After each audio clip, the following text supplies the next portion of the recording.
नमस्कार जय जगन्नाथ मु आपणकर एम साहू आपण मैंने देखुं my YouTube channel M Sahu tech. आज आम कथा हेबाई जाऊे जो आपणकर ईपीएफ रे बहुत बड़ अपडेट आसी जाइए।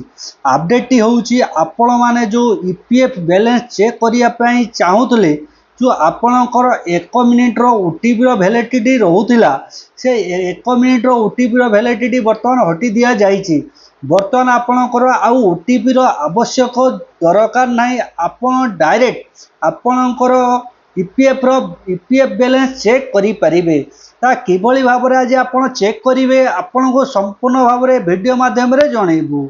जो मैंने मो चैनल आसी वीडियो टी देखुं चैनल टी सब्सक्राइब करूँ, बेल आइकन को दबाई दिंतु कहीं मुझे वीडियो अपलोड करी सर्वप्रथमे आपण पाखे नोटिफिकेशन टी ऑन हो। चलतु डेरी नक आज भिडियोटी स्टार्टिंग करवा। आपण मोबाइल किंबा लैपटॉप रे गूगल ब्राउजर टी ओपन करंतु। गूगल ब्राउजर टी ओपन कला परे सेतिरे टाइप करंतु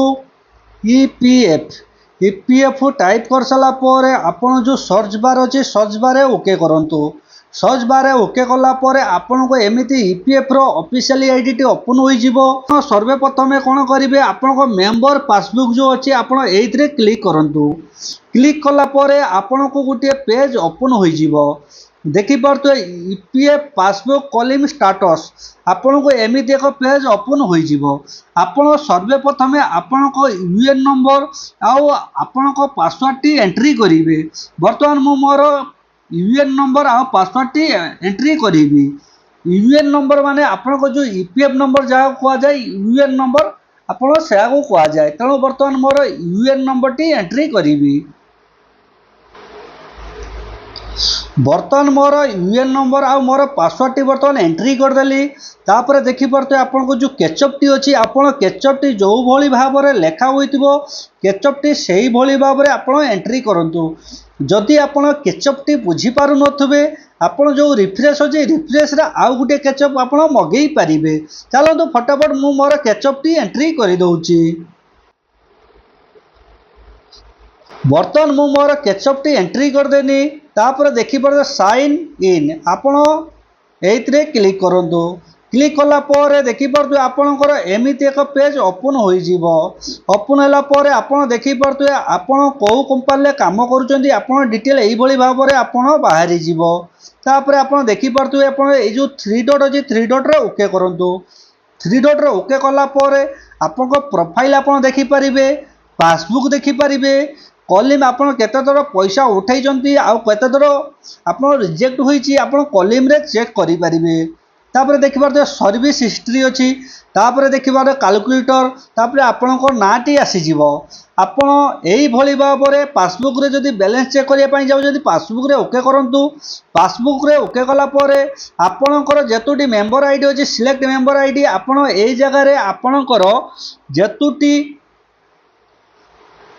आपण देखि पारतो सिलेक्ट मेंबर आईडी आपण ए जगह जेतुटी कंपनी ले काम करिथिबे आपण तार डिटेल आईडी बाहर करि परिबे।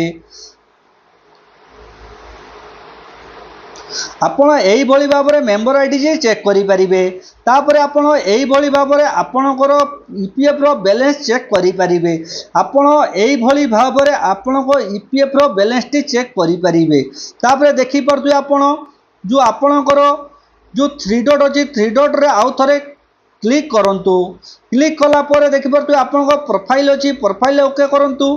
प्रोफाइल ओके कला पर आपणकर जो आपणकर डिटेल पूरा एइथरे आपण को शो होई जिवो। तेणु आपणकर detail Aadhaar number, PAN card, bank account आपण को अकाउंट नंबर लिंक अच्छी आपण डिटेल एइथरे जानि परिबे। आपणकर आधार नंबर आपण आधार कार्ड नंबर टी एंट्री अच्छी ना नहीं, आपण पान कार्ड टी एंट्री अच्छी ना नहीं संपूर्ण भाव में यही भाव में आप चेक करेंगे। आज भिडियोटी आपण मानक केमिति लागिला आमको कमेंट माध्यम जनइबे। भिडियोटी भल लगी लाइक करेंगे, शेयर करेंगे, कमेंट करेंगे एंड सब्सक्राइब करेंगे। चलते जय जगन्नाथ।